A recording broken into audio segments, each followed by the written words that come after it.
Hi everyone, and welcome back to Kimbo's Comfort Kitchen. In this episode, we're going to talk about one of my favorite starches, potatoes. I love potatoes. I love everything about potatoes.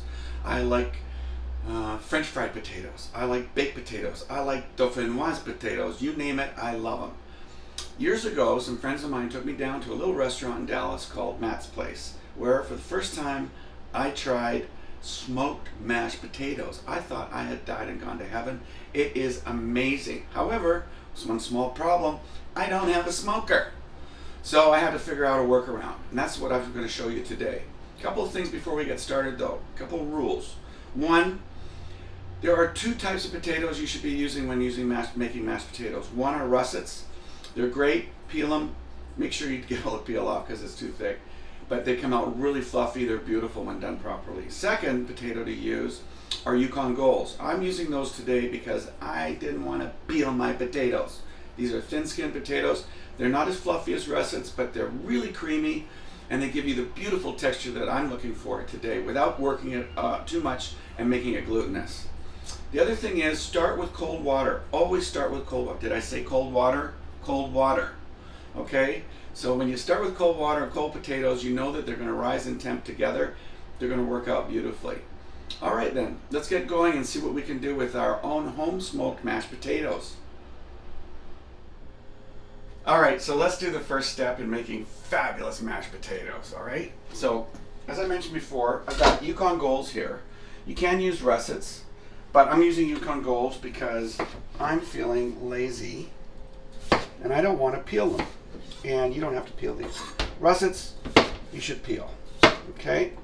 Now, you want to make these slices relatively even, right? So that all the pieces will cook evenly. Okay? So that's about right.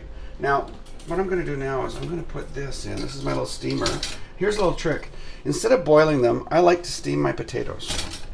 And I'm only making for 3 of us tonight, for my wife, my mom, and myself. So I'm going to stuff these little babies in here like that. And here's the thing. When you do that, I got a few left over, but I'll use that later. Here's the thing. I'm going to put that on, and I'm going to set this to high. And there. So here's the thing about it.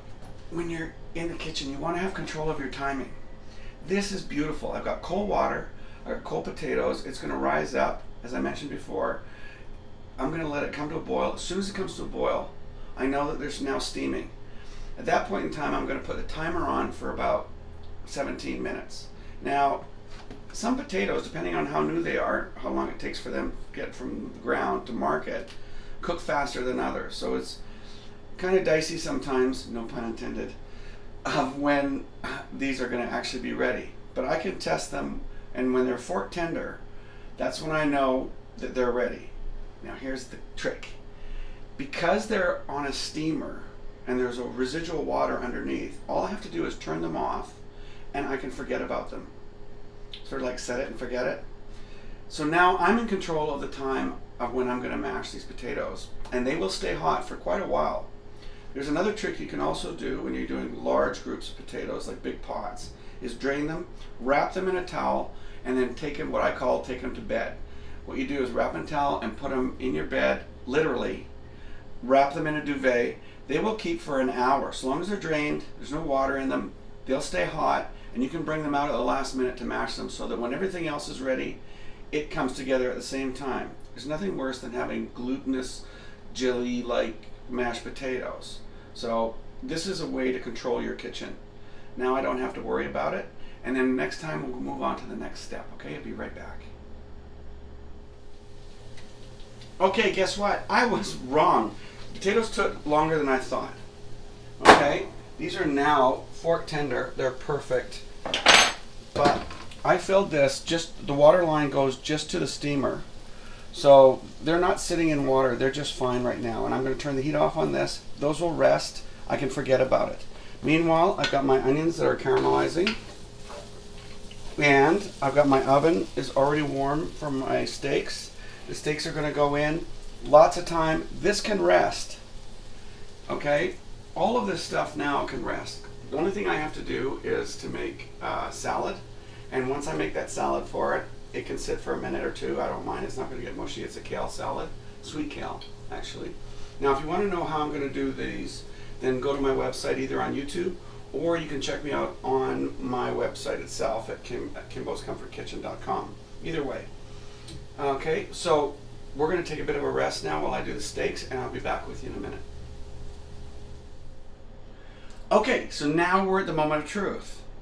I've got my salad mixed. It's cold and crisp. I've got the steaks are out of the frying pan. They're resting. And now we're going to focus on the mashed potatoes. Okay, so the ingredients that I have today, I found some sour cream in my fridge. Okay, so the sour cream is mixed with my secret ingredient for making smoked mashed potatoes, which is liquid smoke. It's a great trick. It works wonderful.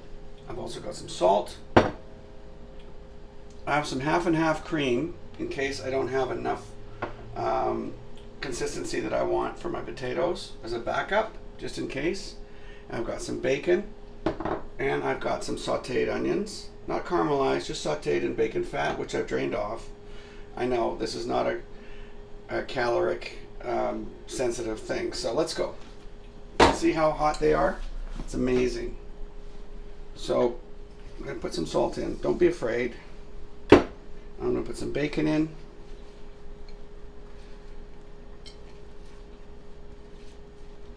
And the onions. I'm going to use a good deal of onions in there.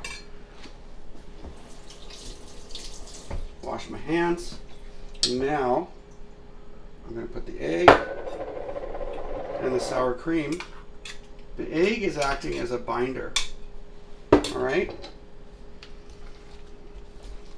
So here we go. I know it's old-fashioned way. Some people like to use a ricer.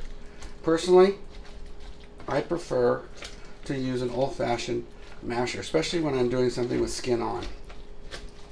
Okay, everybody has their own techniques. I just wait till it gets good and mushy here. You don't want to overwork it or it gets glutinous. And I want a little bit more liquid. That's where I'm going to use the half and half. All of it is at room temperature, by the way. You don't want to start adding cold ingredients to your mashed potatoes.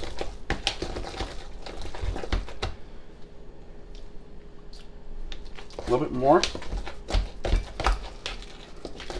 Oh, wow. This is really good, but you know what? I'm always a big fan of bacon, so I'm going to add more.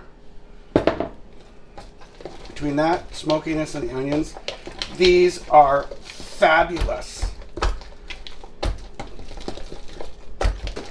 All right. That's the consistency I'm looking for. Now I'm just going to put the lid on that while I plate.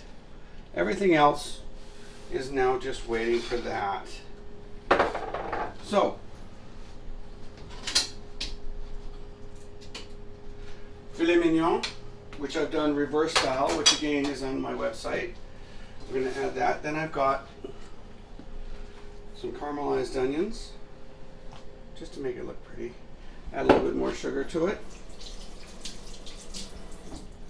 Now, you'll notice, by the way, that I'm using my hands. I prefer to use my hands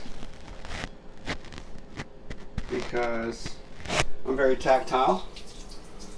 I just make sure that I clean them. And now we've got some dried cranberries and some sunflower for the salad. Very simple, basic. Now, I'm going to add the potato. And that's it.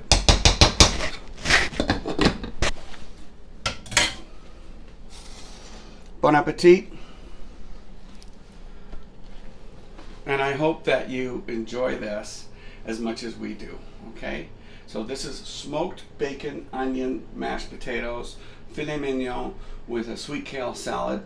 Go to my website, you'll be able to see exactly how to do all of these components. Well, with the exception of the onions, I haven't done that one yet, but everything else is coming together real quick. So bon appetit, I hope you enjoy. Thanks.